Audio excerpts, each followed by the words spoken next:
नेहमी मी आपल्याबरोबर प्रवक्ता म्हणून बोलत असतो. आज मी एक कोकणचा नागरिक म्हणून मुख्यमंत्री महोदयांचे आभार मानण्यासाठी मुद्दाम आपल्याशी बोलतोय. आमचे जिव्हाळ्याचे जे प्रश्न होते, जे अडीच वर्ष पेंडिंग होते, गतिशील सरकार कसं असावं याचं उत्कृष्ट उदाहरण हे विद्यमान सरकार जे शिंदेसाहेबांचं आणि फडणवीस साहेबांच्या नेतृत्वाखाली कार्यरत झालेलं आहे. मला सांगावंसं वाटतं की परवाच्या दिवशी मी मुख्यमंत्री महोदयांशी बोललो की जवळजवळ 5-10 हजार शेतकऱ्यांच्या संबंधित असलेला विषय 2.5 वर्ष पेंडिंग आहे. त्यांनी ताबडतोब सांगितलं की एका दिवसात, ते तर मला खरं काल सांगत होते, पण काल मी मुंबईत नव्हतो. आज त्यांनी ताबडतोब बैठक आयोजित केली आणि मला आपल्याला सांगायला आनंद होतो की कोकणामध्ये विशेषतः आंबोली घाट सर्वांना परिचित आहे, एक पर्यटन क्षेत्र आहे आणि तिथल्या ज्या जमिनी होत्या या संस्थान काळामध्ये तिथे जंगलं होती आणि त्याच्यामुळे त्या ठिकाणी गावं वसवणं ह्याच्यासाठी 15 लोकांची नेमणूक झाली होती. प्रत्येक गावामध्ये वेगवेगळी लोकं होती आणि ह्याला कबूलातदार गावकर म्हणायचे. आणि ह्या जमिनी कसत होते सर्व लोक, याचा टॅक्स भरून तो गव्हर्नमेंटकडे जमा करण्यासाठी या 15 लोकांची नेमणूक केलेली होती. आणि मागच्या सरकारच्या अगदी शेवटच्या काळामध्ये प्रिन्सिपली हे ॲक्सेप्ट केलेलं होतं की या लोकांना जमिनीचं वाटप करावं. परंतु आज मुख्यमंत्री महोदयांनी मीटिंग घेऊन निर्णय घेतलेला आहे की येत्या 2 आठवड्यामध्ये कॅबिनेटच्या समोर हा प्रस्ताव होईल आणि अनेक वर्ष जे लोक प्रतीक्षेमध्ये होती की त्यांच्या नावाने जमिनी नसल्यामुळे त्यांना नुकसान भरपाई मिळत नव्हती, त्यांना नवीन व्यवसाय करायचा असेल त्यांना बँकेचं कर्ज मिळत नव्हतं, अनेक तऱ्हेने ही लोकं पीडित होती, यांना दिलासा देण्याचं काम आज महाराष्ट्राचे मुख्यमंत्री आदरणीय शिंदेसाहेब आणि उपमुख्यमंत्री देवेंद्रजी फडणवीस साहेब यांनी केलेलं आहे. विशेषतः मुख्यमंत्री महोदयांनी स्वतः या मीटिंगचं अध्यक्षपद त्यांनी भूषवलेलं होतं आणि सर्व संबंधित सचिव, प्रधान सचिव या बैठकीला उपस्थित होते. आणि ह्याच्यामध्ये जे 2 महत्त्वपूर्ण निर्णय झाले त्याच्यामध्ये एक जी क्लिअर लँड आहे ही ताबडतोब त्याचं वाटप, अर्थात शासनाला जे पर्यटनासाठी लागेल किंवा इतर पर्पजसाठी लागेल, पब्लिक पर्पजसाठी लागेल अशा जागा वगळून सर्वच्या सर्व उर्वरित जागा ही प्रत्येक कुटुंबामध्ये इक्वली म्हणजे समान वाटप केलं जावं, हा प्रस्ताव सादर करायला आदरणीय मुख्यमंत्री महोदयांनी सांगितलेलं आहे. दुसरी गोष्ट आहे की ज्याच्यामध्ये ते 15 लोक जे होते हे कबूलातदार, हे जमिनीचे मालक समजून त्या ठिकाणी 35 सेक्शन हा इंडियन फॉरेस्ट ॲक्टचा ॲप्लाय करण्यात आलेला होता आणि त्याच्यामुळे त्यांच्या अनेक जमिनी ह्याच्यावर तात्पुरती नोंद ही वन खात्याची झालेली होती.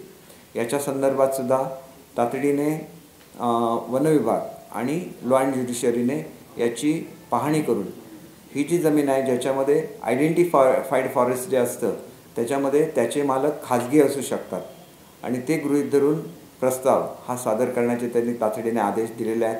त्याच्यामुळे त्यांची जी दुसरी मागणी होती की आमच्या जमिनी आहेत त्याच्यावर चुकून वन विभाग लागलेला आहे, तर त्या जमिनी ट्रान्सफर होत असताना त्याचं स्टेटस सेम राहील, परंतु त्याच्यामध्ये वनसदृश्य जे ॲक्टिव्हिटीज अलाउड असतात त्या करता येतील, हे सगळं गृहीत धरून याची तपासणी करण्याचे जे आदेश आणि प्रस्ताव सादर करण्याचे आदेश जे आदरणीय मुख्यमंत्री महोदयांनी दिलेले आहेत, त्याच्यामुळे दुसरी जी मागणी होती तीसुद्धा या गावांची मान्य झालेली आहे.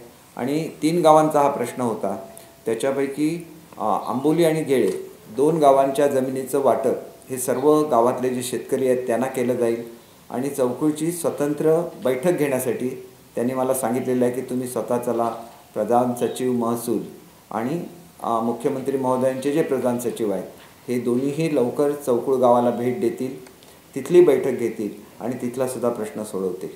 तिथं दुसरा एक प्रश्न असा होता की मुंबई विद्यापीठाचं उपकेंद्र हे त्या ठिकाणी आंबोलीसारख्या हिल स्टेशनला व्हावं अशी अनेक वर्ष मागणी हे मुंबई विद्यापीठाचे कुलगुरू आदरणीय पेडणेकर साहेब करत होते. परंतु जवळजवळ हा सुद्धा प्रश्न जवळजवळ 2-2.5 वर्ष पेंडिंग होता. आज या प्रश्नाच्या संदर्भात सुद्धा मुख्यमंत्री महोदयाने आदेश दिलेले आहेत आणि लवकरच सुमारे 50 एकर जमीन, आता अर्थात कुलगुरू साहेब याच्याबद्दल बोलतील, परंतु 50 एकर जमिनीवर एक चांगलं असं उपकेंद्र की जे पुढच्या काळामध्ये त्या ठिकाणी विद्यापीठ होऊ शकेल अशा तऱ्हेचं एक चांगली डेव्हलपमेंट या भागामध्ये होऊ शकेल. दुसरे जे आदेश आदरणीय मुख्यमंत्री महोदयांनी दिलेले आहे, तिथं जी जमीन मेनन नावाच्या कंपनीकडे होती आणि त्यांनी जी सरेंडर केलेली आहे त्याच्यामध्ये पर्यटन विभागाने त्याची मागणी करावी आणि त्या ठिकाणी आंतरराष्ट्रीय दर्जाचा गोल्फ कोर्स आणि कन्व्हेन्शन सेंटर करण्याच्या संदर्भात सुद्धा मुख्यमंत्री महोदयांनी आवश्यक ते निर्देश दिलेले आहेत. लवकरच हा प्रस्ताव पर्यटन विभागाकडून रेव्हेन्यू डिपार्टमेंटला जाईल आणि कोकणच्या विकासामध्ये एक मोठं पाऊल हे पर्यटनदृष्ट्या त्या ठिकाणी पडू शकेल. त्याचबरोबर आदरणीय कुलगुरू साहेबांचं असं सुद्धा म्हणणं होतं की पर्यटन जिल्हा म्हणून सिंधुदुर्ग जिल्हा आणि रत्नागिरीतला सुद्धा काही भाग विकसित होत असताना जे ट्रेनिंग लागतं, ज्याला शॉर्ट कोर्सेस आपण म्हणतो, ज्याच्या योगे सर्वसामान्य घरातला मुलगा हा पर्यटन व्यवसायामध्ये काम करू शकतो, अशा कोर्सेस तातडीने सुरू करण्याच्या दृष्टीने MTDCकडे सध्या उपलब्ध असलेल्या जागेमध्ये ताबडतोब त्यांनी प्रस्ताव तयार करावा असे सुद्धा आदेश त्यांनी दिलेले आहेत. या संदर्भात सविस्तर आदरणीय कुलगुरू साहेब बोलतील. त्याच्यानंतर एक अत्यंत महत्त्वाचा प्रश्न जो सिंधुदुर्ग जिल्ह्याच्या संदर्भात खूप वर्ष पेंडिंग होता की सिंधुदुर्ग जिल्ह्यातली लोक हे ट्रीटमेंटसाठी त्यांना गोव्याला जायला लागतं किंवा कोल्हापूरला जायला लागतं आणि अशा परिस्थितीमध्ये ज्यावेळेला ते दुसऱ्या राज्यात जातात तिथं आपण आपल्या योजनेतून त्यांना पैसे देतो, परंतु शेवटी ते त्या राज्याचं हॉस्पिटल आहे, त्याच्यामुळे पहिली प्रायोरिटी हे त्या राज्यातल्या नागरिकांना मिळणं हे स्वाभाविक आहे. आणि अशा परिस्थितीमध्ये सिंधुदुर्ग जिल्ह्यातली लोक ही उपचारापासून वंचित होती. म्हणून ज्या काळामध्ये मी सिंधुदुर्गचा पालकमंत्री होतो त्यावेळेला मल्टीस्पेशालिटी हॉस्पिटल त्या ठिकाणी मंजूर केलेलं होतं. किरकोळ त्याच्या संदर्भातले विषय होते, हे जागेच्या संदर्भातले होते, परंतु अनेक दिवस हा प्रश्न रेंगाळलेला होता. आज मुख्यमंत्री महोदयांनी विशेष आदेश देऊन हे जे सगळे प्रश्न आहेत या संदर्भात लवकरात लवकर निर्णय घेण्यासाठी लॉ अँड ज्युडिशरीचा ओपिनियन मागवायला सांगितलं आहे आणि विशेष बाब करायला लागली तर ते सुद्धा प्रस्ताव हा कॅबिनेटसमोर सादर करण्याचे आदेश दिलेले आहेत. या संदर्भात सदर जागेमध्ये जो डिस्प्यूट होता हा तत्कालीन संस्थानिकांच्या संदर्भात त्यांनी केलेला क्लेम होता. त्यांचे प्रतिनिधीसुद्धा आज व्हिडिओ कॉन्फरन्सिंगद्वारे त्या ठिकाणी उपस्थित होते आणि सावंतवाडीचे जे युवराज आहेत त्यांनी सुद्धा सांगितलं की आम्ही RR व्हॅल्यू अधिक किरकोळ रक्कम असं करून आम्ही सुद्धा सेटल करायला तयार आहोत. ही सुद्धा त्यांनी तयारी दाखवली. त्याच्यामुळे अनेक वर्षाची जी सिंधुदुर्गवासियांची मागणी होती, अर्थात पूर्वीच्या सरकारने आणि आदरणीय उद्धव साहेबांनी त्या ठिकाणी मेडिकल कॉलेजसाठी मंजुरी दिलेलीच आहे, परंतु मेडिकल कॉलेज हा खूप मोठा विषय असतो. जवळजवळ 700-800 कोटी रुपयाचं मेडिकल कॉलेज होण्यासाठी जो कालावधी लागणार आहे त्या कालावधीमध्ये हे एक मल्टीस्पेशालिटी हॉस्पिटल ज्याच्या उपचारासाठी लोक गोव्यामध्ये जातात हे तातडीने सुरू होईल. त्याचं टेंडर झालेलं आहे, त्याची वर्क ऑर्डर देण्यात आलेली आहे आणि तिथे 3 ठिकाणच्या उपचार होतील. एक मेंदूवरच्या ज्या सर्जरीज आहेत त्या ठिकाणी होतील. त्याच्यानंतर हार्टवरच्या सर्जरीज आहेत ते ह्या हॉस्पिटलमध्ये होतील.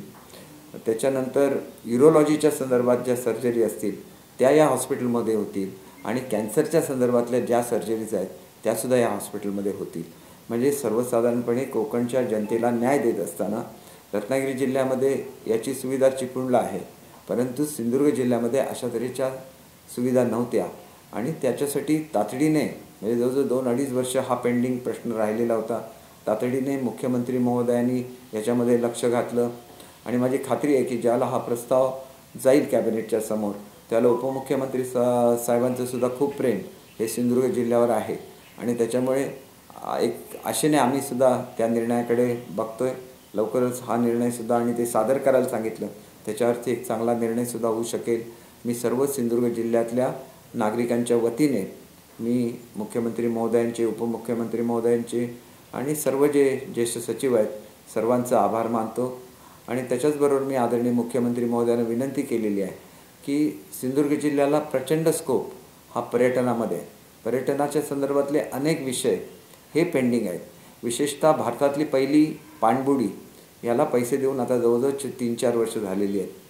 तो सुद्धा प्रश्न पेंडिंग होता आणि त्याची एक स्वतंत्र बैठक जसं त्यांनी आज गोल्फ कोर्सच्या संदर्भात निर्णय घेऊन न्याय दिला, तिथं ट्रेनिंग कॉलेज सुरू करण्याच्या संदर्भात न्याय दिला, तसं पर्यटनाची एक स्पेशल बैठक त्यांनी बोलवावी आणि सिंधुदुर्गच्या पर्यटनाला त्यांनी चालना द्यावी अशी विनंती मी केलेली आहे. पुन्हा एकदा सर्वांचा आभार मानतो आणि मी कुलगुरू साहेबांना विनंती करतो की त्यांनी जे 2 प्रस्ताव शासनाकडे दिलेले आहेत आणि ज्याच्यावर आज सकारात्मक आदेश झालेले आहेत याच्याबद्दल त्यांनी माहिती द्यावी.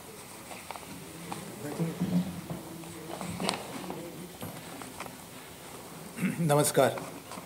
मुंबई विद्यापीठाचा कुलगुरू म्हणून मला आज खरंच खूप आनंद होतो आहे आणि आपले आदरणीय मुख्यमंत्री, उपमुख्यमंत्री आणि केसरकर सर जे सिंधुदुर्ग जिल्ह्यातील आमदार आहेत, त्या तिघांचेही मला अगदी मनापासून आभार मानायचे आहेत की बरीच वर्ष मुंबई विद्यापीठासाठी सिंधुदुर्ग जिल्ह्यामध्ये जागा हवी होती.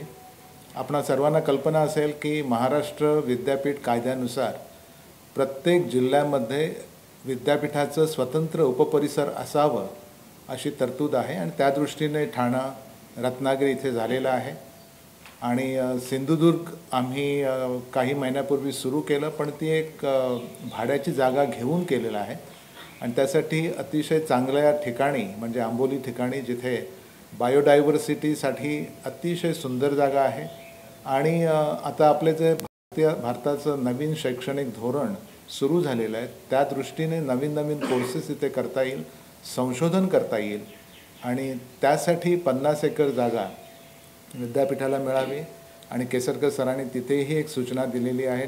खरीच चांगली सूचना आहे की तिथे आणखी एक शाळा, स्कूल तेही ओपन करून विद्यापीठाने त्याची काळजी घ्यावी अशासाठी की नवीन शैक्षणिक धोरणामध्ये शाळेतून मुलं नंतर विद्यापीठातच येणार आहेत आणि +2 हा जो पूर्वीचा होता तो हळूहळू निघून जाणार आहे. तर भविष्यातलं शिक्षण पद्धती तशा पद्धतीने सुरू करता येईल.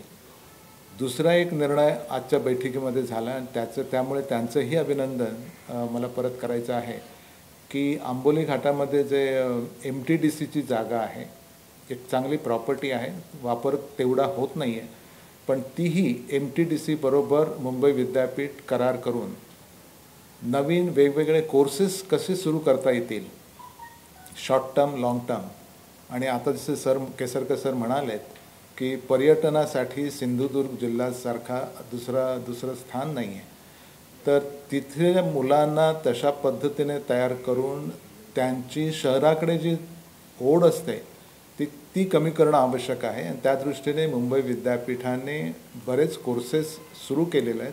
भविष्यात आणखी असेच कोर्सेस करायचे आहेत, तर त्याचाही सकारात्मक विचार आज झाला. आणि तिसरी गोष्ट परत मला सांगायला आनंद होतो की हल्लीच मुंबई विद्यापीठाने centre of excellence in marine studies असं एक नवीन केंद्र सुरू केलेलं आहे. तुम्हा सर्वांना परत कल्पना आहे की मुंबई विद्यापीठ हे कदाचित आपल्या भारतातलं असं एकमेव विद्यापीठ आहे की ज्याला 720 किलोमीटरचा कोस्टल लाईन समुद्र किनारा लाभलेला आहे, पण समुद्राशी निगडीत आतापर्यंत अभ्यासक्रम नव्हते. तर वेगवेगळे अभ्यासक्रम याच वर्षी सुरू केलेले आहेत आणि आमचा विचार असा आहे की त्यातले काही कोर्सेस मुंबईमध्ये होतील, काही रत्नागिरीमध्ये घेतले जातील आणि काही हा सिंधुदुर्ग जिल्ह्यामध्ये आणि त्यासाठी वेंगुर्ल्यामध्येही जागा देण्याचं आज माननीय मुख्यमंत्री यांनी तत्वतः मान्य केलेलं आहे आणि त्याला सर्व सचिवांनीही पाठिंबा दिलेला आहे. तर तिथेही अशा पद्धतीने भविष्यातील समुद्राशी निगडीत बरेच कोर्सेस करायचे आहेत.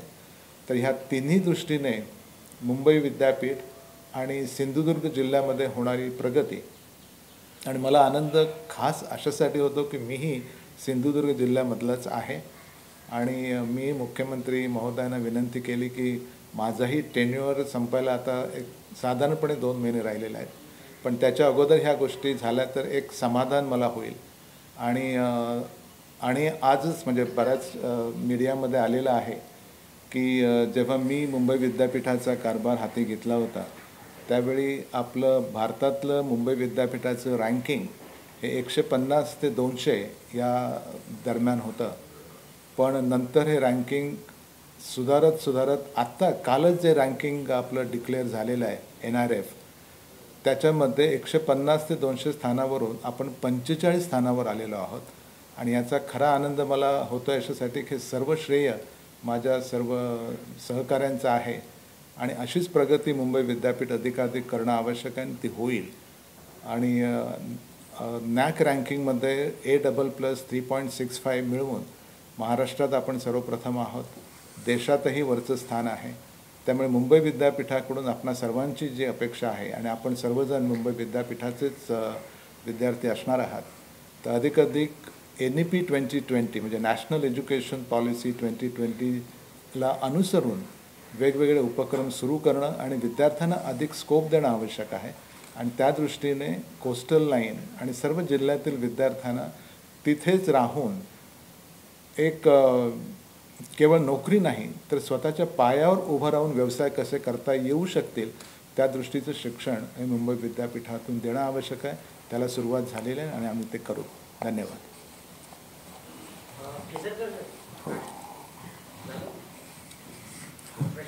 हां चला ना.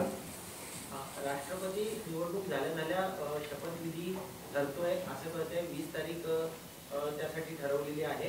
आतापर्यंत काय माहिती आहे अधिकृत? नाही, मी सुद्धा आपल्याप्रमाणेच मी काल बाहेरगावी होतो. मुख्यमंत्री महोदयांचं स्टेटमेंट वाचलं की लवकरच विस्तार होणार आहे आणि ज्याला मुख्यमंत्री महोदय म्हणतात त्याला तो होणार याची मला खात्री आहे. एका गोष्टीसाठी मला आदरणीय आंबेडकर साहेबांचं अभिनंदन या ठिकाणी करायचं आहे. त्यांनी एक वेगळा विचार मांडला की आज ज्या परिस्थितीमध्ये राष्ट्रपती पदासाठी आपण अशा तऱ्हेचं रिप्रेझेंटेशन दिलं जातं की एक अभूतपूर्व अशी घटना आहे.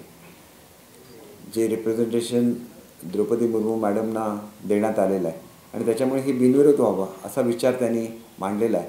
ते एक ज्येष्ठ नेते आहेत, विचारवंत आहेत आणि त्यांच्याकडून असा विचार येणं हे खरोखर स्वागतार्ह आहे. आम्ही सर्वांच्या वतीने त्यांचं हे मांडल्याबद्दल मनापासून स्वागत करतो आणि त्यांचं अभिनंदनसुद्धा करतो. सरकार जे आहे एक दूजे के लिए सरकार आहे. नहीं, आंबेडकर साहब ने जो बोला है कि एक भारत में नया इतिहास हो रहा है कि द्रौपदी मुर्मू जी के रूप में एक रिप्रेजेंटेशन जो मिल रहा है वो बहुत अच्छी चीज़ है और वो अनअपोज हो जाए तो उसमें ग्रेस रहेगा. तो एक अच्छी चीज़ उन्होंने बोली है, उसके लिए मैं उनका अभिनंदन करता हूँ और इस चीज़ का स्वागत भी करता हूँ. आपको लगता है कि जिस तरीके से सरकार जल्दी फैसले ले रही है, पिछली सरकार और इस सरकार में बेसिक फर्क है. 2.5 साल आप लोग जिस सरकार के साथ थे वहाँ कहीं न कहीं आप लोगों को काफ़ी नुकसान हुआ है.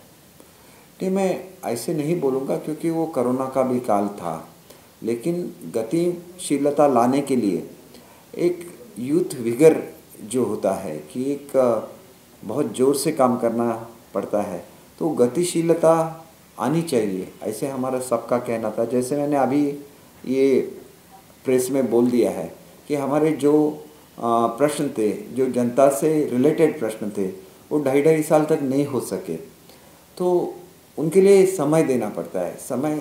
बहुत सा समय देना पड़ता है क्योंकि ये मीटिंग बहुत लंबे तक चलती है. तो ऐसी मीटिंग फ्रिक्वेंटली हो रही है और दोनों जो हमारे पदाधिकारी है, हमारे CM हैं, डिप्टी CM हैं, उनको ये कार्य करने की इच्छा है. तो मुझे ऐसा लगता है कि एक गतिशीलता आ गई है महाराष्ट्र में और ये गतिशीलता महाराष्ट्र के जो पास्ट ग्लोरी है उसकी तरफ ले जा रही है. तो एक ऐसा महाराष्ट्र जो देश को, सब पूरे देश को जिसका अभिमान रहेगा, ऐसा महाराष्ट्र खड़ा करना है. अगर ये खड़ा करना है तो इसके लिए बहुत सारा काम करना पड़ेगा और वो काम आज जब देश हमारे स्टेट के मुख्यमंत्री उपमुख्यमंत्री कर रहे थे तो पूरा प्रशासन एकजुट होके उनके पीछे खड़ा हुआ है और ये सब हो रहा है. लोग अपने दृष्टि से देख रहे हैं, बहुत सारे निर्णय हो रहे हैं, उसकी अमल में ये हो रहा है, इम्प्लीमेंटेशन हो रहा है. तो ये बहुत अच्छी चीज़ है.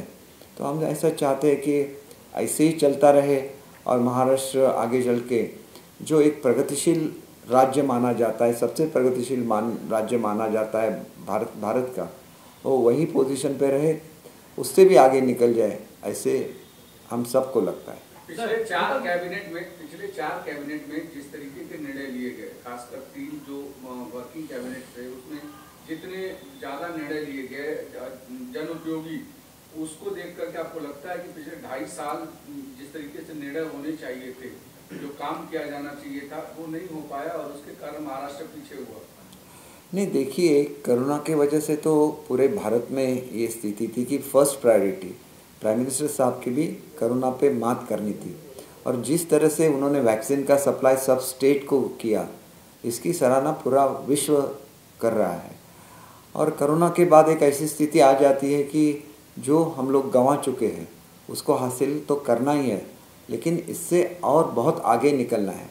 और इसके लिए जो एक इच्छा शक्ति चाहिए वो हमारे मुख्यमंत्री उप मुख्यमंत्री दोनों में है और ये करके दिखाएंगे। इसका हम एक सवाल ये है कि कैबिनेट विस्तार जो है बहुत जल्द होने वाला है, जैसे कि मुख्यमंत्री जी ने कहा है, लेकिन आपको केंद्र में बड़ी जिम्मेदारी मिल सकती है, इस तरह की चर्चा है, उसके लिए आप तैयार हैं? जिम्मेदारी मिलती है केंद्र सरकार को। देखिए, ये जिम्मेदारी जो एमपीज़ हैं हमारे उनको मिलनी चाहिए, ऐसे मैं चाहता हूँ, क्योंकि बहुत दिनों से एनडीए का एक सदस्य रह चुका है शिवसेना, और शिवसेना के हमारे जो सांसद हैं 4-4, 5-5 बार वो जीत चुके हैं।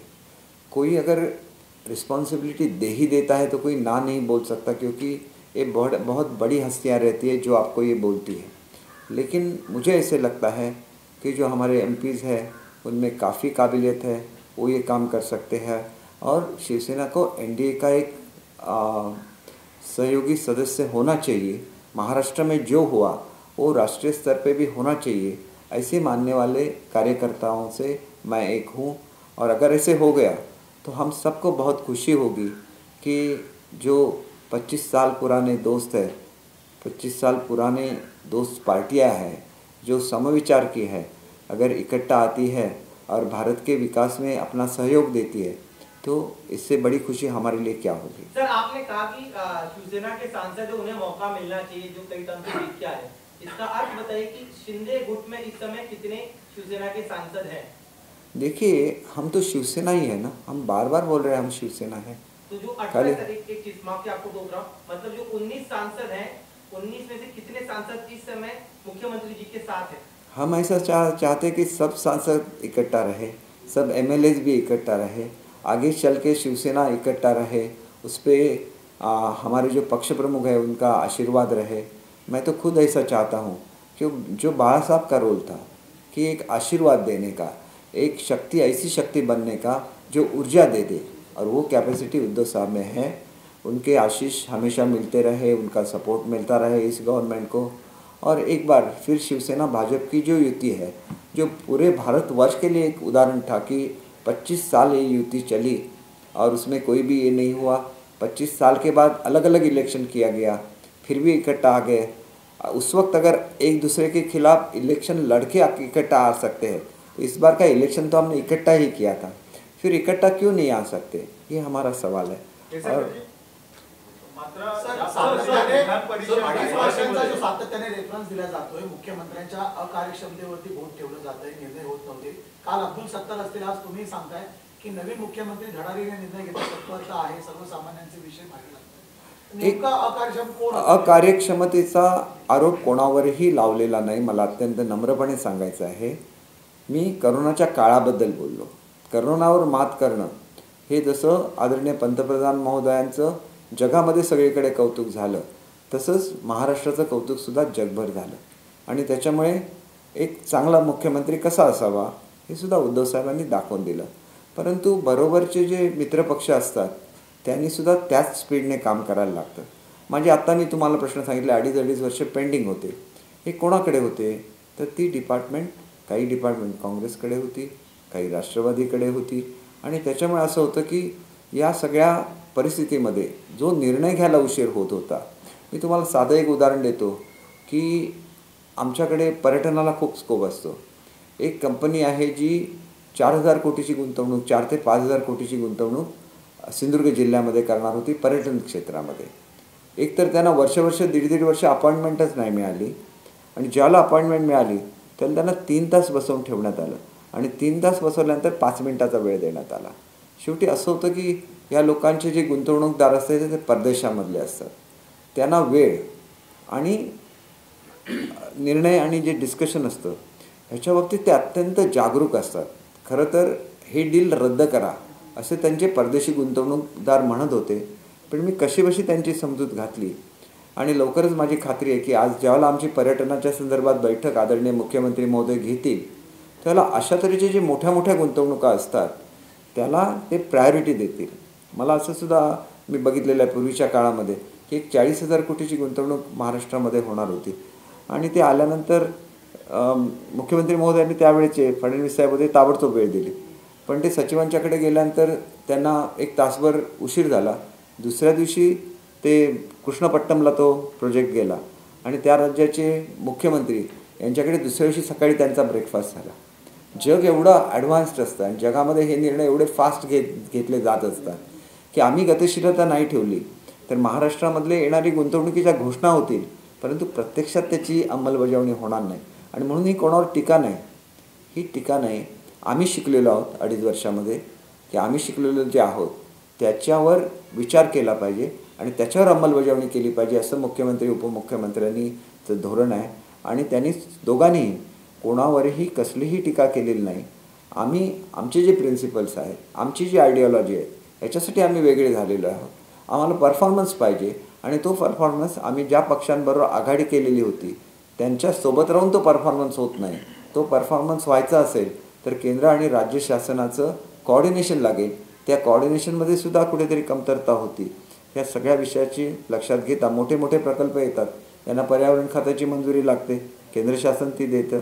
अनेक परवानग्या ज्या लागतात, परदेशी गुंतवणूक असेल त्याच्यामध्ये केंद्र शासनाचा रोल येतो आणि हे सगळं जलद झालं पाहिजे. तर तुम्ही सातत्याने केंद्राशी संघर्ष करू शकत नाही.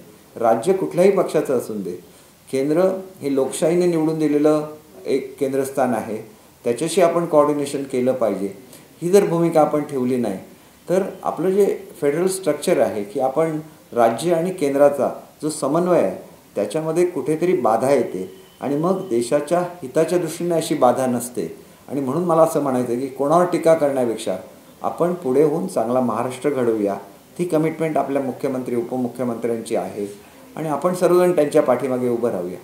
आपके पक्ष प्रमुख कल जब शिवसेना भवन में कार्यकर्ताओं को संबोधित कर रहे थे तो उन्होंने कहा, उद्धव साहब ने, कि जरूरत पड़ी तो कांग्रेस एनसीपी के साथ हम फिर से चुनाव लड़ेंगे और जो शिंदे गुट है उसको या उनके विधायकों को हम धूल चटाएंगे, उन्हें विधानसभा में नहीं जाने देंगे और महापालिकाओं में भी हम एक साथ चुनाव लड़ सकते हैं और इसके लिए कार्यकर्ताओं को फिर से जमीन स्तर पर तैयारी करनी चाहिए.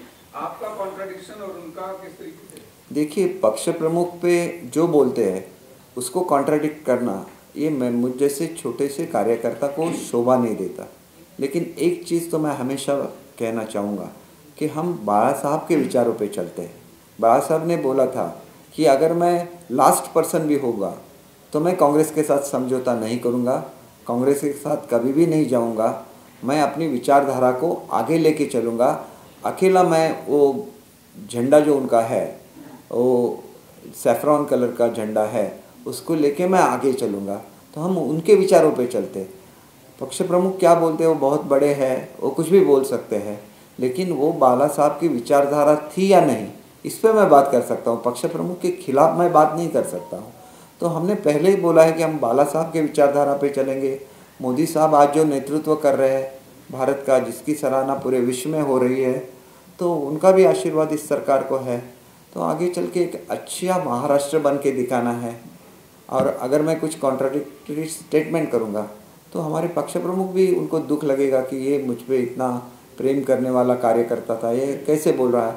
कल भी मैंने बोला था कि मैंने जैसे उद्धव साहब के मार्गदर्शन में काम किया है उससे ज़्यादा काल मैंने पवार साहब के मार्गदर्शन में काम किया है. और ये मैं जब बोलता हूँ तो उन पे क्रिटिसाइज़ करने के लिए कुछ नहीं बोलता हूँ. उनके लिए मेरे दिल में बहुत ज़्यादा उनके रिस्पेक्ट है, बहुत ज़्यादा. वो जो भी बोलते हैं और जो भी मुझे मिलते हैं वो बहुत ही पॉजिटिव रहते हैं. एक बार मुझे मिले थे सीएम साहब के डिनर में, तो उन्होंने बोल दिया कि कोंकण के लिए सबको इकट्ठा काम करना है, सब जो मतभेद है वो बाजू में रख के काम करना है. वो एक महान नेता है. उनके पॉलिसीज़, उनका पक्ष जो करता है उसके बारे में हम लोग जब बोलते हैं तो उसमें पवार साहब का नाम लेना ये अनिवार्य हो जाता है, क्योंकि वो सुप्रीमो है राष्ट्रवादी कांग्रेस के.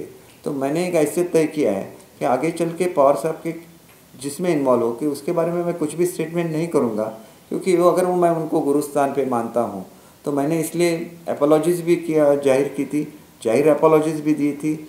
और अगर ज़रूरी पड़े तो मैं खुद सिल्वर उठ जाऊँगा अगर उनका मन दुख गया है तो, क्योंकि छोटे छोटे कार्यकर्ताओं को हम्बल होना चाहिए, खुद जाना चाहिए। बड़े बड़े नेता होते हैं, कुछ निर्णय लेते हैं, उस परिस्थिति के हिसाब से निर्णय लेते हैं, तो जब वो परिस्थिति निकल जाती है लेकिन वो निर्णय इतिहास में रह जाते हैं। जैसे 2014 में हो गया कि एनसीपी ने निर्णय दिया कि वो बीजेपी को सपोर्ट करेगी, तो इसकी वजह से जो बार्गेनिंग पावर था शिवसेना का वो पूरा चला गया, तो शिवसेना को नंबर 2 पे आ गई, जबकि वो इक्वल पार्टनर थी बीजेपी के साथ। तो ऐसे जब कुछ निर्णय होते हैं तो हम लोग उस निर्णय के बारे में बोलते हैं, उस व्यक्ति के बारे में नहीं बोलते। तो इसके बारे में अगर कोई भी गलतफहमी हो गई होगी तो फिर एक बार उसके लिए माफ़ी चाहूँगा। सर, महाराष्ट्र के 7.5 करोड़ लोग जो है वो आपको वोट करके, आपको इलेक्ट करके आगे बढ़ाया है। 36 डिस्ट्रिक्ट और तकरीबन 43 सिटीज़ के लोग और ये चाहते हैं कि आप लोग क्या कर रहे हैं करके ये सोच में बैठे हैं। अगर उद्धव साहब के वहाँ से या नहीं तो शिंदे साहब के वहाँ से फ़ोन जाकर अगर ये वापस सॉर्ट आउट हो सकता है, कोई रास्ता है, any expectation from your side? देखिए, इसमें 2 चीज़ें हैं। एक, जब हम लोग लोगों के सामने जाते हैं तो एक विचारधारा लेके जाते हैं, और हम कौन सी विचारधारा लेके लोगों के सामने गए थे, वो एक विचारधारा थी बीजेपी और शिवसेना की, जिनको इकट्ठा मतदान किया था महाराष्ट्र की जनता ने। दूसरा विषय ये है कि उस धारा से आप जब अलग हो गए और आपने अलग सरकार की, तो उसके बाद जो स्थिति पैदा हुई, उसके बाद जो आज की स्थिति है, उस स्थिति में शिवसेना इकट्ठा रहे, ये हमारा कहना है। लेकिन जो पक्ष प्रमुख है उन्होंने भी उसको एग्री करना चाहिए, उन पे तो हमारा कोई दबाव नहीं है, ना तो हम कुछ दबाव बना सकते। अगर वो ऐसा निर्णय ले ले तो हमारे लिए बहुत खुशी की बात रहेगी। तो उसके लिए सर एक शिंदे साहब की तरफ से एक फ़ोन जाए और आप लोग 43-50 लोग जो है वो जाकर बात करें, या उनके तरफ से कोई फ़ोन आता है, इसका कोई चांसेस है अगले 1 हफ्ते में? देखिए, मैं जब गुवाहाटी में था तो मैंने अनाउंस किया था हमारे पूरे ग्रुप की तरफ से कि आज भी आप कांग्रेस और एनसीपी से अलग हो जाइए, हम जो 50 लोग हैं वापस हम लोग मुंबई में आ जाएंगे, और ये आज लास्ट डे है। कल हम निर्णय करेंगे कि किसके साथ जाना है, और अगर हम लोग बीजेपी के साथ जाते हैं तो एक नाता बन जाता है, फिर हम लोग अकेले कोई डिसीजन नहीं ले सकते। तो ये भी जो डिसीजन है हम लोग अकेले नहीं ले सकते, इसके लिए हम जो इकट्ठा है, हमारी जो युति की सरकार है, उसको इकट्ठा निर्णय लेना पड़ेगा। और ये अच्छा निर्णय लेने के लिए मेरे समझ के हिसाब से बीजेपी को कोई इतराज़ नहीं है। बीजेपी के लोग भी आज भी उद्धव साहब को अपना नेता मानते हैं, उनके लिए रिस्पेक्ट रखते हैं। आपने देखा है कि मोदी जी जब महाराष्ट्र में आते हैं तो उद्धव साहब को अपना छोटा भाई करके पुकारते हैं। तो एक नाता है बीजेपी और शिवसेना का, वैसा रहे तो अच्छा है। लेकिन जैसे ही दिन जाते हैं तो अपने एग्जिस्टेंस के लिए भी कुछ कदम उठाने पड़ते हैं। अगर वो कदम उठाए तो किसी को ऐसे नहीं सोचना चाहिए कि हमने कुछ गलत कदम उठाया। इसके लिए मैं आज भी बोलता हूँ, बहुत कम समय बचा है हमारे लिए भी, शिंदे साहब के लिए भी। तो जो भी करना है उनको जल्दी करना चाहिए, और वो इनिशिएटिव बड़े लोगों से ही आ सकता है। और अगर वो उसके बारे में सोचे और कोई उसके बारे में कुछ प्रपोजल दे दे तो शिंदे साहब है, फडणवीस साहब है, उसके ऊपर उनको दिल्ली से बात करनी पड़ेगी और एक अच्छे निष्कर्ष पे हम लोग पहुंच सकते हैं। लेकिन वो अगर ऐसे ही सोचते हैं कि कांग्रेस और राष्ट्रवादी को साथ में लेके किसी को हराना है, तो हराने का पॉलिटिक्स नहीं चलता है भारत में। भारत में डेवलपमेंट का पॉलिटिक्स चलता है। जब आप चुनाव लड़ते हैं तो आप किसी पार्टी के होते हैं, जब चुनाव जीतते हैं तो आप पूरे भारतवर्ष के हो जाते हैं, जब आप चुनाव जीतते हैं तो आप पूरे महाराष्ट्र के हो जाते हैं। तो वही हमारी भावना है, और पॉलिटिक्स हमारे लिए बहुत ज़्यादा अहमियत नहीं रखती है। महाराष्ट्र के जन का कल्याण हमारे लिए अहमियत रखता है, और लेके हम लोग चलेंगे। पॉलिटिक्स में क्या होता है, बड़े बड़े लोग उसको डिसाइड करेंगे, उसके लिए क्यों रुकना है। हमारे लोग तो काम कर रहे हैं, सीएम डीसीएम बहुत अच्छा काम कर रहे हैं, आगे भी अच्छा काम करते रहेंगे, और जो भी कैबिनेट होगी वो भी इसी तरह से काम करती रहेगी, इसका मुझे विश्वास है। और जो फार्मर्स के लिए डिसीजन लिया है, जो फार्मर्स अपना कर्जा वक्त पे चुकाते हैं, उनको आज तक इंसेंटिव पूरे भारतवर्ष में नहीं दिया गया, वो देने वाली ये महाराष्ट्र की भूमि है, इसका हमें अभिमान है। Thank you.